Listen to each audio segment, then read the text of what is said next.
Even हमारे लिए ये मिस्ट्री है कि हमारी लग्जरी कार्स में स्पेशली मेबैक में कौन बैठेगा। G20 के दिनों में तो वैसे ही काफ़ी रिस्ट्रिक्शंस आई हैं, होटल इंडस्ट्री में आई है, तो कार रेंटल इंडस्ट्री में भी नॉर्मल क्लाइंट्स के लिए आई है। उन 4-5 दिनों में ले नहीं पाएंगे and we charge 60,000 for 8 hours.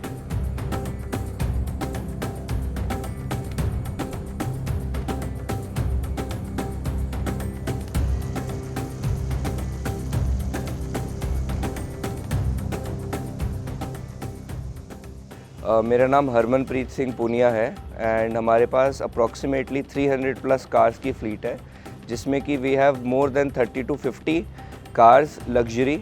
Everybody who's coming in G20 summit, so they require luxury travel services all across Delhi. So we are basically providing them all our luxury car fleet and with professionally trained English speaking chauffeurs. जब से news आई थी भाई G20 India में हो रहा है, so we were looking forward to it because we knew कि G20 आ रहा है, सो लग्जरी कार्स की रिक्वायरमेंट कहीं ना कहीं हमेशा रहेगी। वी वर नॉट श्योर कितनी रहेगी और कौन सी कार्स रहेगी।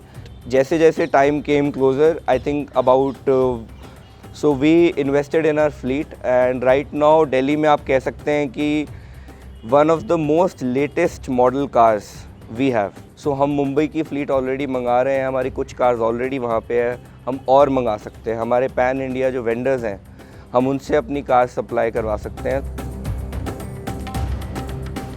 तो इस वक्त जो है, अगर आप किसी होटल में भी जाएं, खासतौर से 5 स्टार में या 4 स्टार में, तो उनके पास अच्छी और लग्जरी कार्स हैं।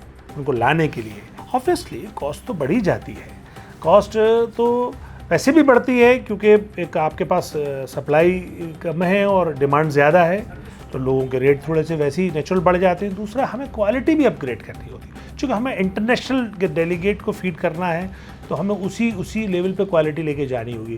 क्योंकि G20 का जो इवेंट है, एक्चुअली इसमें नंबर ऑफ़ पीपल इतने इन्वॉल्व नहीं है जितने कि इम्पॉर्टेंट पीपल इन्वॉल्व हैं, इसलिए इसका इम्पेक्ट बहुत ज़्यादा है। मेरा नाम रमेश चंद्र मौर्य है। G20 में भी मेरी ड्यूटी लग रही है, मेरा आईडी वगैरह सब कुछ जा चुकी है। मैं उसमें ड्यूटी करूंगा और लग्जरी गाड़ी में ड्यूटी करूंगा। लग्जरी में हमें ज़्यादा मतलब मज़ा आता है चलाने में। पहले नहीं चलाते थे तो लगता था कि यही हमारे लिए, तो डिजायर चलाते थे तो ये नॉर्मल था, ठीक है यार, अच्छा आइए ही चलाएँगे। फिर हमें बॉस ने हमको धीरे धीरे करके ऊपर बढ़ाया और लग्जरी गाड़ी दी हमको।